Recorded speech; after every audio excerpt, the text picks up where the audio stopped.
Fire Radio. Hey everybody, it's Rob, Frontline Mindset with National Fire Radio. Very excited today because I have a female firefighter that I met out in FDIC on the show with me today. We got to talk about a couple things when we were in the hallway, but Maia Brown, thank you for coming on. I am so excited to have you here. It's a Friday. The weekend's going to be fantastic, and it's starting off wonderful for me. So how are you doing? I'm great, and I'm excited to be here too. Thank you for having me. So, Maia, you're in the Pacific Northwest. You're in Washington, firefighter, paramedic. Really quickly, before we jump into what we're here about today, how did you get into the fire service? I'm one of those classic people who didn't really know what they wanted to do in life, and as I was graduating from college, if you can remember back to the time of AOL Instant Messenger, I was messaging a friend who had recently become a Phoenix firefighter, and I was telling him about my woes of being uncertain about my future, and he started asking me, well, what about the fire service? And he, those classic questions of, well, how do you do around blood? Do you think you could handle an emergency well? Do you stay calm under pressure? Do you work well as a team? And after a lifetime of playing team sports all the way up through college, I started realizing just what a great overlap there was between my love for team sports and the fire service. And so that planted the seed. And from there, the other remarkable moment was, a few months later, I graduated from college. I went and worked on a dude ranch just outside of Crested Butte, Colorado for the summer, just living my dream, not really applying my degree at all. And I had returned back to the Pacific Northwest. I had moved back in with my mom. I was working as a server, and my dad called me on the phone one day, and he said, Maia, are you still thinking about being a firefighter? I'm sure in his head he's like, oh my God, what is she doing? The door is revolved, and she's walked back through it. Anyways, he said, are you still thinking about the fire service? And I was like, yeah, I'm still thinking about it. And sage advice from Dad, he said, well, why don't you do something about it today instead of just thinking about it? And I was like, yeah, you're right, Dad. I should probably do that. And so I just called the local fire department and asked them how you become a firefighter. And that set me off on my path of volunteering and getting my EMT certification at a community college and putting myself through fire academy. And couple years of volunteering later, I landed my dream job, and I've been doing it for over 12 years now, career, and I still love it very, very much. I'm so glad I got into this career. How much time did you have on as a volunteer before you got hired? I had about 4 years, 2 years in Crested Butte, Colorado, and 2 years with Bainbridge Island Fire Department just outside Seattle. So, from the volunteer side of it, were the departments busy? Were they just kind of, because it's always hard to say, busy, what's busy to me might be not busy to somebody else, but, did you get a good share of experience in those organizations? Yes.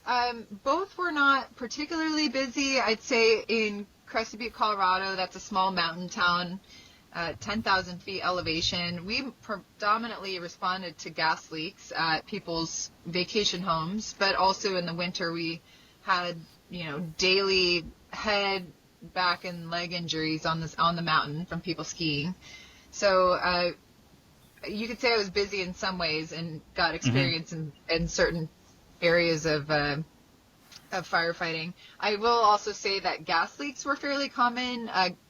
Broken pipelines in Crested Butte. So back in that time, we would actually go down into the hole and clamp off the broken pipe, which I can't really see myself doing anymore, but that's just how it was done back then. Yeah, and then Bainbridge Island is, not really, it's not as busy as a major city like Seattle, but they still get a good, decent smattering of calls, and they're a little bit limited on resources, within the closest resources are probably about 15, 20, 30 minutes out. And so everyone there it's kind of all hands on deck when you do have a fire or major emergency come in. But great department. I think that's always an interesting conversation because, like, for my own career, starting in rural Sullivan County, like, when that backup is 10 to 15 minutes away, like, John Wayne time doesn't even describe what we're attempting to accomplish. And it's like, I'm thankful for that experience because, like, when we talk about, like, low manpower or just the tactics of how we're going to handle an incident, I always have that experience to draw on. And, like, I'm so thankful for it because, like, people will say, oh, hey, I'm like this, X, Y, Z, this manpower situation, whatever it is that they want to throw out. And I'm like, yeah, but have you ever had to wait 15 minutes because you depleted your water and you're waiting for the next water supply, whether it's a tanker or a tender or whatever your terminology you want to use, or just people, right? Like you come out and you're like, this is it? Okay, let me get another bottle. Like I'm gonna change the cylinder real quick. We'll go back in. And I love completely, it. Yes, that resonates with me so much. I'll never forget in Crested Butte there was a purposefully set structure fire to someone's second vacation home, a huge mansion with all this accelerant used. We were on scene for over 10 hours, and the nearest fire department out in Gunnison was over 30 minutes away, and it happened to be the night of their annual firefighter ball or party or whatever it was, holiday party. So there was no one. There was just the volunteers of Crested Butte, and I've never been more exhausted. I remember, just putting millions of gallons on this, conflagration and getting home after 10 hours and just thinking, I don't know what I want to do right now. I don't know if I want to shower, sleep, or eat because I'm just exhausted, completely depleted. But it's also, very gratifying, and I'm so thankful for my years volunteering. I just earned such an appreciation for the fire service, and I think having that experience before getting hired just made me value the career so much, even to this day. Had to work for it a little bit. I think it's wild too because what we do here with National Fire Radio and Frontline Mindset, like Ernie Young was one of the first people we interviewed on this platform, and he's from Gunnison. So now I'm making the connections here because we had a whole conversation about what it's like to be in that rural situation, because that's what I love about this is like the situations are always so different. What was it that got you hooked? Like, because everybody has a different experience of their first call, right? Mm-hmm. But like, whether it's the first call, or it's like, was there a moment where you really kind of like was just like, man, I think I found myself in this career like that? It was just that switch got flipped on you, and you were like, yeah, I want this. Wow. I'd say while I was pursuing firefighting, I just noticed, especially the EMT class was one of the first things I did, and after 4 years of college, nothing had gripped me. No class had captured my attention as much as that EMT class. And I got better grades than I ever had in college. I retained the information better. I was invested.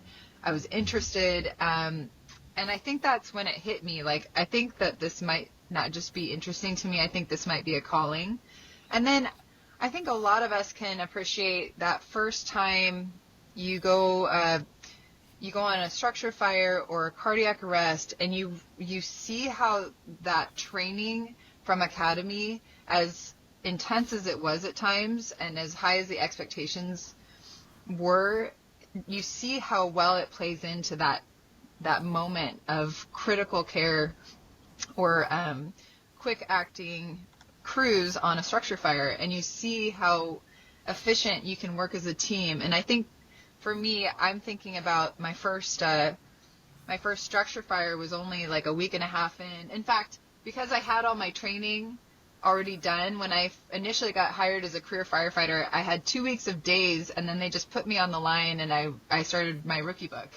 So I was just really just getting it all at once. And day 9, I wasn't even on shift yet, 24-hour shifts yet. I got my first commercial structure fire with, smoke to the floor, interior attack on this little breakfast diner.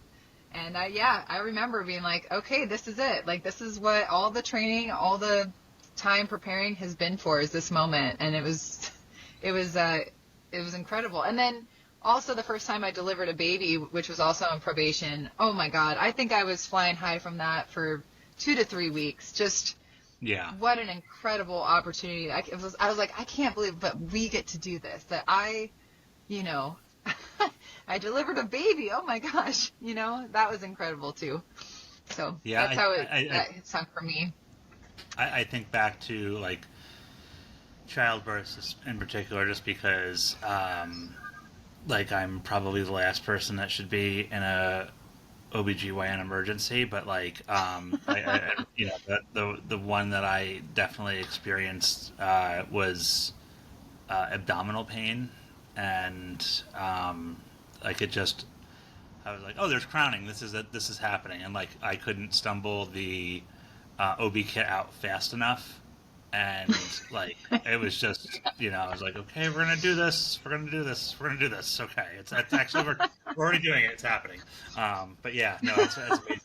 And then like from the fire side of it, like catching, like 9 days in, catching a commercial fire, and what were you doing on that fire? Like were you on the hose line going in? Were they trying to be like, hey, or were they like, get in there and like? Oh yeah, it was put yourself, like classic rookie mentality of get yourself in there and get to work. So I was on the nozzle with my lieutenant, and I mean, I don't even know how they found the seat of the fire, because like I said, it was smoke to the floor. They, having known the structure better than I did, probably identified that the smoke was coming from the hood and the kitchen area. So I just remember following my lieutenant in, and then he put me on the nozzle, and we were in there knocking down the fire for quite a while. Ran through a whole bottle, maybe recycled, got another one. But I do just recall, once we had the fire knocked down, he just looked at me and gave me a little fist pump. Like we just did some cool stuff. And that was an incredible feeling, what wasn't incredible is my first car fire because they had those SCBAs that lock into your seat, or they're part of your seat back and in the cab. And classic rookie mistake, I got my straps with my SCBA mixed up with my seatbelt straps. So when I tried to jump out of the rig to go grab the nozzle and knock down this vehicle fire, I was completely locked in. And my lieutenant just walks up and he's like, hey, we got the hose line laid for you. Whenever you're ready, take no rush. It'll be here for you. But, whenever you want to come out here and put the fire out, we'd love to have you. What, culturally, what was the culture like then? Because this is you started your career 12 years ago, right? Yes. And you had the 4 years prior to that. What was the culture then on like wearing SCBA? Like, were they wearing SCBA during overhaul and stuff? Were they strict on that stuff back then, like car fires? I know, because like the start of my career, like we wore an SCBA into a burning building, but like once we got a little bit of lift, it was always like, hey, take your mask off, conserve your air in case we need it. And I'm just like, I'm curious if that was still a thing for you in when you came in, or if they were better about it even back then. Yeah. It's hard to recall. I want to say that we were pretty good about it, pretty progressive as far as safety and continuing to wear our SCBA. Although the more I learn, with my nonprofit, is even it's really the things in the air that you can't see that are the biggest danger to us, because we see the air is clear. We say, oh, it's okay to take my mask off. And really it still isn't. Yeah. So I'll just say, I think we've been pretty progressive about it and safety minded for a long time, since as far back as I can recall. Yeah, no, it's like I said, it's interesting to me because there's so many cultures that I come across, and like for myself, my guys are very good about pestering me to make sure that because like it's so hard to beat bad habits, and I don't mean that in like a beat my chest kind of way. It's just like I sometimes I like I've gotten to the point where I'm stopping doing that now, but like I was so used to just like taking my face piece off immediately, and Sure. like it's just like but it's like now that I know what I know, like if it happens, I'm putting it back on because I'm like, wait, what are you doing? you, Well, you now idiot. we're still learning things. Sometimes I get things pointed out to me, and I'm just like, oh man, why have we never thought about that? Like, say you go to rehab or you got to do a bottle change at a structure fire, and you pull your hood down to your neck while you take your mask off and cool down a bit. Well, now all that crap is just sitting around your neck. So, some people have been talking about taking your hood off, and not only taking it off, but grabbing it from the top and pulling it off your head so that you're not, exposing even more of your skin to the toxins that have built up on the hood itself. And then even changing out to a new hood if you're going to go back in and do more structural firefighting. Just Yeah. a lot of new thoughts out there that I hadn't considered. And yeah, but great ideas, right? And Hmm. also, how often are we in rehab using wipes to wipe ourselves down while we're sitting there to get everything that has collected on our skin off? Yeah, 100%. A couple of things too, like eventually became a paramedic. Yes, sir. So what was that transition like for you and everything? Like, because I mean, I know when Whew. I went to medic school, I did not finish it by the way, because I got hired by the fire department. I was like, deal our hands, I'm out. Like, this is fun, but like, was the department supportive of that and everything? I mean, I assume that you went Yeah. through the department. Yes. So the way it works around King County is you have to be sponsored by your fire department to go to the Medic One program in Seattle. So there was a written test, a practical test, and an interview process for that. And it was a hell of a year. It was it was probably the hardest thing I've ever done from a mental, emotional, and physical standpoint. It was probably heightened in all three of those areas because of things going on in my personal life. And then I also, halfway through paramedic school, discovered that my fertility blood work came back really, really low, which is no surprise because I was under all that stress and getting no sleep and all the things that affect our bodies, hormones. I was just wreaking havoc on in school. So really intense paramedic program where you very often are staying up for over 30 hours between class and riding on the rigs and helping out in the ER in between those calls. So it's incredibly taxing, but all said and done, I'm so glad that I did it because I love being a firefighter paramedic and I love the people I work with, and it's just so rewarding. Oh my gosh. I mean, you talked about like what was that moment that hooked me in the fire service. Well, now when we have just such a sick patient and we get them intubated, we get an IV established and we get them treated and we get them to definitive care, and you take that moment after the call and you're just like, wow, like I can't believe we just did all that. It's pretty Yeah. incredible. I think so. In my younger years, when I was actually attempting to become a paramedic, there's an older paramedic, Mike Bruce, who is still kicking around somehow. But we had a patient in congestive heart failure, and they were pretty filled up, and we were like, I could see the hospital from where we were, and I'm like, hey, let's just get them to the hospital. And Mike's like, hold on, and like started an IV, like high flow O2, and then like gave Lasix, paste or nitro, nitro and everything, and like Yeah. we fixed, and then like once we got all that on board, he's like, all right, now let's go. And then by the time we brought the patient to the ER, they were just doing so much better. And I remember him saying like, yes, sometimes it's easier to take them to the hospital, but what we don't know is how busy the hospital is. So he's like, what we delivered to the hospital was a patient still having a medical issue, but in better condition because like, God forbid we got stuck in the waiting room or in the, like, now we're not, you know, going back out to try to get the drug box from the ambulance, like, then that, you know, like, and now doing all this in the hallway while they're like, hey, what are you doing? And it's like, we need a bed. And then, like, and it just, like, it was one of those good visual examples of, especially because, you know, I was driving as the EMT, so I hopped back out, drove the ambulance to the hospital, and it was literally a minute drive. But in that 1 or 2 minutes, like, the improvement, you know, was just so much better. And I think that, like, you know, Jeremy will always pick on me because he's like, you love EMS, but like, it is where you get that, you do get a chance, like, instead of shunning it sometimes, it is nice to see how you do make that difference in that patient Yes. outcome. Yes, So it's incredible. It's such a gift. It is such a gift. I've just had a couple crazy calls lately, so it's very top of mind for me right now.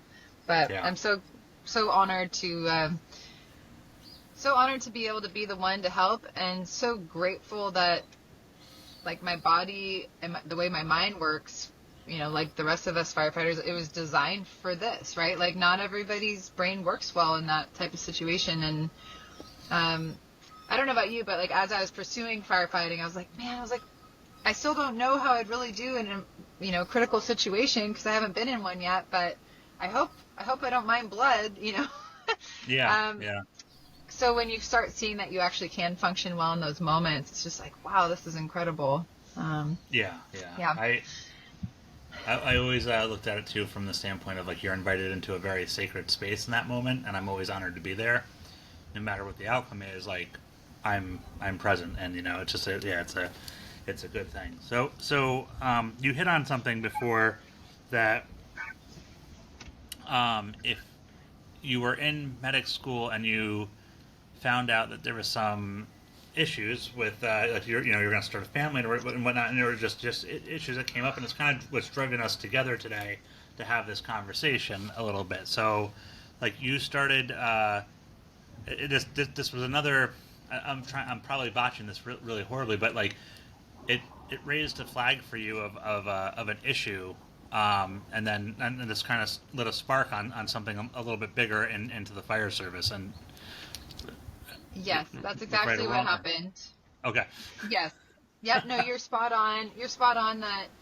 I just kind of want to, you know, I was 35 at the time, and a lot of my friends, not in the fire service, but they were freezing their eggs or just kind of getting a little analysis done of their reproductive health, because, you know, we don't have eternity to start a family, especially as women. So I don't know if it was a good thing or not, but I just got a quick check done of my anti-mullerian hormone, just some other blood work, and it came back just critically low. I mean, just almost non-existent. I think it was like 0.28, which I think it's milligrams per deciliter, but either way, it was just so low. It put me on par with someone who's about to go through menopause. And what was exceptionally surprising about this is that I had gone through my whole adult life thinking that I would never have an issue having a family, because I was actually an egg donor in my early 20s, which I'm a little more open about now, but didn't really tell anyone for a long time. But I wanted to help another family be able to have kids, and it was an incredible experience. But in the process, I learned that I had excellent reproductive health. I had good fertility. Like, they checked everything before they decided I could be a good egg donor. So I knew that, and I had always had that in my back pocket and didn't feel rushed to start a family because of it.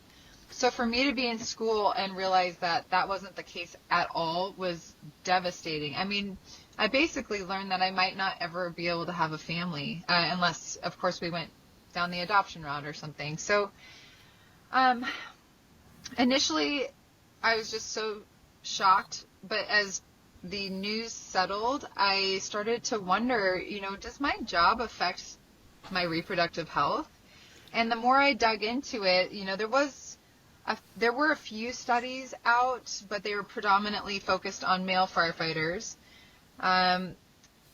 What I didn't know at the time was that there were several studies underway by Dr. Jenke's team, NDRI. They and Dr. Burgess at University of Arizona, they're all very focused on this, but the studies just weren't quite out yet as I started digging. And the further I looked into it and the more I learned, I just said, man, like, there have got to be other firefighters out there asking the same question. Like, does my job affect my reproductive health? Or, horribly for some, did this miscarriage happen as a result of my career? Or is my kid's birth defect a result of me being a firefighter? These questions are are being asked by firefighters around the country. And a lot of them, it's being done in private because they're not really secure about talking about this very private topic with their crews and people they know. So I personally felt like I was on an island and I wanted to create an oasis, if you will, for other people in the same boat. So I started something called the Beltane Guild, a 501c3 nonprofit, and I just created it to be a safe haven for other people that might have felt like they were in the same boat as me. And now it's grown to be basically three things. I hope it's okay that I just keep talking. Yeah, no. Just feel free to interrupt if you have specific questions. But I have like three main things that the Beltane Guild focuses on. One is we provide grants for firefighters that need fertility treatment. They're each $500 a piece, and they're very, very easy to apply for. There's no big application process or essay or application fee. You just send me a message on the website and ask for one, and that's about it. So we have the grants, and then we use the website to be a cache of all the research that's been done so that you can educate yourself, find it all in one place. And then one thing we've done in the last couple of years is built out with a collaboration of firefighters, of probably over 20 or 30 firefighters helped with this gold standard reproductive health policy for the fire service. And basically what I've been discovering is that most departments in the country do not have a comprehensive law and research-based reproductive health policy. And every time someone has a reproductive health issue or they are going through a pregnancy, they are basically having to reinvent the wheel every single time. And it's unfortunate because this is such a huge topic, right? Like somebody's ability to have a family and have a healthy family is, probably the most important thing to most of us on this planet. And yet we aren't doing the bare minimum of just providing that awareness and that roadmap for those times when it applies to our firefighters. So the gold standard reproductive health policy is not only a guideline for how to navigate reproductive health, it also includes things like adoption and fostering, infertility, and then it goes all the way through pregnancy. So you're pregnant, now what? Do you have to tell your boss? Do you have to tell the fire department? Well, actually, no. Like, legally, you don't have to tell anybody. Should you? Yeah, as a courtesy, it'd be nice to tell people, but legally, you do not have to. And it goes all the way through the pregnancy and then coming back to work and how to navigate expressing breast milk at work. So that's what the gold standard is. And then we have some additional resources like an educational document you can take to your OBGYN when you're pregnant so that they can understand what your job entails and help you make an educated decision of when to come off shift work. We have information about all the hazards in our job that can affect your reproductive health and how to stay healthy during pregnancy with exercise, and it goes from there. So there's a lot that because I'm looking at the website we're talking about this. The one thing that I've gotten out of this, or there's multiple things that I've gotten out of this from our conversation before, was I'm trying to think how to say. There was like you started talking about in Indianapolis, like issues that were plaguing the fire service when it came to reproductive health and like birth defects, like things that just different things that were happening. Can you kind of just touch on that really quickly? Yeah. So thanks to all the research that has been done, we are learning that firefighters are at higher risk of infertility in males and females, all firefighters, higher risk of birth defects, and that's not just in the offspring of female firefighters, but the male firefighters as well. Higher risk of miscarriage, higher risk of low birth weight, and higher risk of preterm birth. So, and most recently, which this is really astounding to me, is with a study that is currently underway, they're discovering that it's not just firefighters who are going on a lot of fires that are getting all this exposure that is causing reproductive health issues, but it's also the firefighters going on EMS calls. So there's a common denominator there that's not it's not the carcinogens from the fire, it's not all the toxins from the smoke. It's something, some baseline, whether it's our uniforms or, the exhaust from our rigs or something in the station or, all the other things we talk about, PFAS, foams, so on and so forth. But there's some common denominator that's causing a higher mark of reproductive health issues across the board, regardless of what kind of work you're doing. So that really hit me. Oh, go ahead. Yeah, so I think that's because, somebody's going to say, oh, hey, how did you get to speak with, somebody who's leading a not-for-profit on, reproductive health issues? But, and even when I sat down, shout out to Melissa Lawler for making the connection for us there, Mama Bear Lawler, but, our field correspondent for National Fire Radio. But, you started hitting on this, firefighter infertility, and all of a sudden that Rolodex automatically started going in my head, and there were 4 names that came up, and I was like, oh yeah, shit, that's right. Birth defects.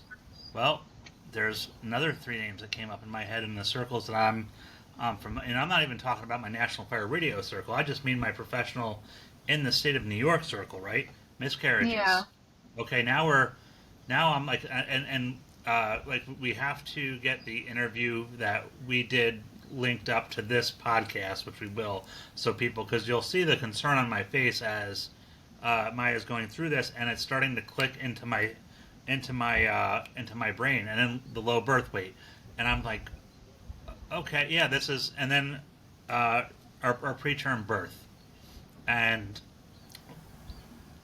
that was the one that hit the most because I had a firefighter go through that, and I know other firefighters, and it was just, and I'm like, holy shit, this is a bigger issue than we think about, and it's not a sexy issue like firefighter fatalities and a line of duty death, or even the cancer stuff. This is something that's affecting us all, and it doesn't matter into the it's not hey, I'm a Rescue 1 firefighter in a major city versus a small county department in the sticks that's maybe doing a couple hundred calls a year. Across the board, I'm seeing this, and like I said, and that's just what I knew in New York, and obviously now I have a wider net. So there is something to be said here, and what I like about the website is the information that was available. It just, like I said, it all kind of it deeply moved me to have this conversation, because I know this is important, because there are people out there who are planning to have families that are in the fire service, and what I got out of all this and from our conversations is it doesn't have to be the female, right? It doesn't have to, it's not necessarily going to come down. And when you said that, I feel like somebody hit me with a no duh bat really hard in the head, because hey, we pick our genes from both our father and our mother, right? When we're having when that process has started and the miracle has happened, I didn't pick, okay, I want this stuff from my, no, it's just natural selection, and it worked out that way. So if my job is affecting me and how I'm going to be able to my part of the reproductive process here, that's going to have an effect on any potential kids that I may want to have or whatever. And I just I never thought of it that way. I just always looked at it as a female issue, and and even then, for all the female firefighters that are out there, like, because we talked about that a little bit too, like just getting into lactation policies and stuff like that, and how to manage when you come off duty and stuff, which I hope we get into here in a minute. But there's so much more to that. So it was just very important for us to talk about this today, because as you were going down that list alone, so many members of the fire service that I know came up into my head, and I was like, holy crap. Like, this is not, it's like I said, it was just, You're right. You're totally right. And I think what's really hard for people to connect with is the fact that each one of those issues is no small thing, right? Like, to have a premature baby is so stressful. It can be so stressful and heartbreaking, and just a major event for that family. And when you look at the question of, could this have been prevented if we were smarter about how we went about reproductive health in the fire service? Could we have prevented a family from going through that time that was, spending days and nights at the hospital while the baby's in the NICU, hoping that they gain weight, hoping they, learn to breathe okay on their own, hoping their lungs develop, just hoping all these things. Like, was it even necessary? Would it have happened if mom or dad wasn't in the fire service, or mom, or dad or dad? But, yeah. I hate to be like the poster child for every part of what my nonprofit stands for, but I'm not kidding. Just like 2 weeks ago, I was looking at the posters that I put up from NDRI. They put them up in all the stations, and it says offspring of male firefighters at higher risk for ventricle septal defect and atrial septal defect. And I had never read that portion of I really had never looked closely at the poster, because I felt like I pretty much knew what the poster said when I put it up, given my nonprofit's background. But I looked at it and I said, oh my God, like, my kid has both of those. It's a hole in the septum between the atriums and ventricle, right? And it right now doesn't cause any issues for him, but if it doesn't close on its own by the time he's 6, he's going to have surgery, most likely. And Right. Last time he went in for a check, it had not closed on its own in the last year, hadn't made any progress. So, I mean, yeah, it says it says offspring of male firefighters, but one can deduce if it affects the guys, it affects the gals too. And I just, I thought back to that pregnancy, because my first pregnancy, I've had 2 pregnancies in the fire service. The first one was my twins. We went through IVF, in vitro fertilization, so fertility treatment. And I was very fortunate. My department was so supportive. They let me go off shift work before I even started IVF, so that I could give it every possible chance of success. And once I got pregnant, I just stayed off shift work throughout the pregnancy. But my second pregnancy was conceived naturally. I wasn't as worried about things going wrong, and I stayed on shift work until I was 5 months pregnant, because, I didn't know the facts I just told you about a little while ago, about how the EMS side of our job, shows just as much exposure to all the hazards and toxins. I thought I was pretty safe as a firefighter paramedic, predominantly doing medicine, and staying on the job. And lo and behold, my kid has a heart defect.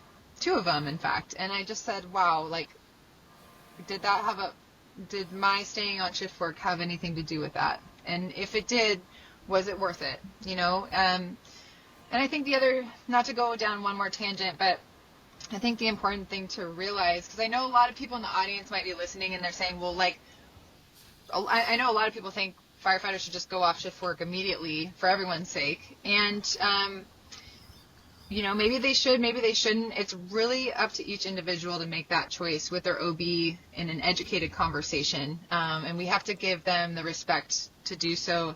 And the thing to know is that a lot of firefighters who become pregnant feel like when they go off shift work, they're going to face retaliation from their crews. They face major childcare issues. If they have children at home already, suddenly they're going from being gone once or twice or 3 times a week to needing Monday through Friday full-time childcare, because they're now in an office job, unless you've worked out some kind of 24-hour modified duty. Right. There's all kinds of reasons why people might choose to stay on shift work when they're pregnant, and we have to, give them the space and respect to make that decision for themselves. But it's just tough, even with the childcare issues. Maybe if I could go back and change it, I would have gone off shift work sooner, because my kid has a heart defect that maybe he didn't have to have. So Right. yeah, you're right. I think it affects way more firefighters than we realize, and every time it affects one of us, it's heartbreaking. It's stressful. You feel awful for your kid. I feel awful for these families, and most of them probably have never made the connection between what they're going through and the fire service. Well, and like I said, it's one of those things that we just do not talk about, because it's like like I said, I'm hoping today that we can raise some awareness to actually have the conversation. Like, I'm hoping that I can put up a survey on the platform to be like, hey, who, do you know? Because like that's always the thing, right? Like we can talk about firefighter mental health, and I can get a room full of firefighters and be like, hey, by a show of hands, who's known a firefighter who's committed suicide, and we're gonna get hands going up, right? Because it's it's an issue and we're addressing it, and that's good. But like we start asking those questions, I think we're going to be just as shocked at the hands that go up, because like I said, when we first started this, and Melissa and I have talked a couple times about this stuff, and and it's just been one of those things where like we don't talk about it because we didn't understand. But like talking to you, I was like, oh wow, like this is not like like I said, I started assigning names, families, and kids to this issue, and it just it's important for us to have the conversation. Yeah, so. it's what's really cool about it though is when I'm working a shift and the nonprofit comes up or something I'm doing in relation to it, maybe people pick up the conversation about reproductive health, maybe they don't, but so often, it's after dinner, the beanery's cleaned up, everyone's kind of gone their separate ways. Ever so often, somebody will trickle back into the beanery and find me and say, you know what, I went through IVF with my spouse, and tell me their story. And wow, like that to me is so special. It tells me that people still aren't very comfortable, like you said, talking about it to a group of people. But when it's just them and me, they start to open up and they tell me what they've been through, and it solidifies my purpose, with my nonprofit, and it makes me feel good about what we have available. It was never meant, like you said, it's not sexy. If you told me 20 years ago I'd be running a nonprofit for firefighter reproductive health, I wouldn't have believed you. But I really like just knowing that we're here if someone needs us. We consult with, sometimes I had one department out of Michigan call me and say, hey, we have 4 firefighters going through IVF right now. They're all having struggles with fertility. We want to help them get reproductive health benefits. We want to bargain for fertility benefits, basically, and we want to bolster our reproductive health policy to support them. And so another thing that I do is consult with departments around the country and Canada to help them figure out how to best do that with what they're working with. So, I don't have any grand designs of becoming like the world famous Beltane Guild, but I do like knowing that we're here to help anybody that's going through something tough. Yeah. One of the things that I want to point out too is the Beltane Guild does this program where if you can fill out an application to apply for it, and it's the to do the $500 for help me out with that. Fertility treatment. Yeah, for fertility treatments, because that is something that is like it is a cost, and because that's gotta, for you that's gotta be a pretty cool part of what you guys get to do with this not for profit, is getting this out there for career members of the fire service who need the help. Yeah, gosh, I wish it could be more. Fertility treatment, even if you just do one round of in vitro, it can cost around $30,000. So when you look at it that way, 500 is really just a drop in the bucket. But it's more a morale thing. Like it's hey, we're here for you. You're not alone, and we totally support you, and we appreciate how hard, the experience of infertility is. And so actually on that note, I want to point out something really cool that's going on, which is that FEMA has provided a grant to NDRI and Women in Fire and the Beltane Guild to create reproductive health toolkits for the fire service. So very soon, in the next couple of months, if you have a firefighter at your department that is going through fertility issues or they're pregnant, there are going to be toolkits that you can request to be sent to you, to your firefighter, that are not only informative. They'll have the gold standard reproductive health policy. They'll have information on basically things you can do to bolster your reproductive health, but it's also a care package. It's hey, we're here for you. It also includes a mentor program, so you'll be able to use this online platform to connect with a mentor, with somebody who's been through it already, and get experience and get advice. Not to go on one more tangent, I apologize, I'm all about tangents, but I can't tell you how many firefighters call me and they say, hey, I just got pregnant, I am on modified duty, and I just got assigned with writing or rewriting our pregnancy policy, and I need your help.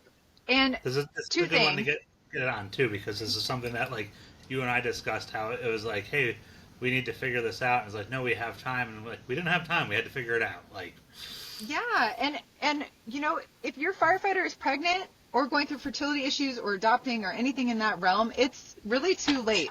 Unless you're a unicorn of a fire department, I have yet to see a department pass one of these policies that's been revised or newly written before the baby's born. I have yet to see it.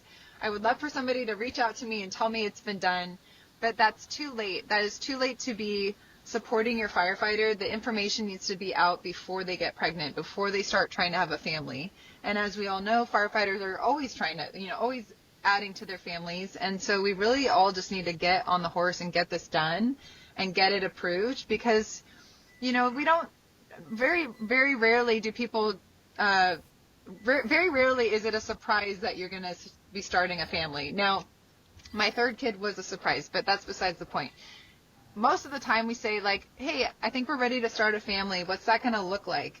And you go to your fire department policies or your CBA, your union contract agreement, and there's nothing there. So you really just have this complete blind spot. And then if you do need reproductive health assistance, if you need fertility treatment, you are, like, not even aware of what resources might be available to you. Like, a lot of people probably haven't considered the fact that they can make a request for modified duty just to go through reproductive health treatment. Like, a guy who is concerned that his job is affecting his fertility, it wouldn't be the craziest thing to request a month or two off to let his body recuperate, let the sperm regenerate, get back on a normal sleep schedule, remove the stress, remove all the hazards, and go for it and try to go through that fertility treatment. Even without fertility treatment, even if you're just trying to conceive but you've been having trouble, it's not the craziest thing to ask for a modified duty assignment to give your body some time to heal. I like to throw in little facts here and there. And I apologize, I'm going to have to wrap this up pretty soon because I got to go teach a class to some high schoolers. But okay. What a lot of male firefighters also don't know is that sperm really don't like heat. So, you go to a fire and you're fighting the dragon, and you go to rehab. Well, firefighters need to be opening up their coats, their bunker pants, taking off their hood, and cooling down, because the sperm, when they get hot, they get like two heads, two tails, they start spinning in circles, they get crazy. So, just that alone, you're trying to start a family and you got all these crazy sperm flying around, like, you need a break. You need to give them a chance to recuperate and regenerate. And, I think we need that in a policy, because I don't think a lot of people are going to think about asking for that, or they're going to be too embarrassed to ask for that. So 100%. That's food for thought. Well, I cannot thank you enough for. We've already been going for like 50 minutes here. So, um, where, where can people find you? Where can people reach out to you if they need to get a hold of you and the organization? I would love for anyone with any questions or comments to reach out to me at any time. There's a submission form on the website. It's www.thebeltaneguild.org. Beltane is spelled Beltane. And we are also on Instagram, where you can send me a message at at Beltane Guild is our handle. And I also want to just quickly recognize Melissa Lawler again, as well as Dr. Brittany Hollerbach. They're my two co-board members and have really connected me to so many amazing resources, which is exactly why I asked them to join the team. I'm really grateful they connected me with you. So thank you so much again for having me on the show.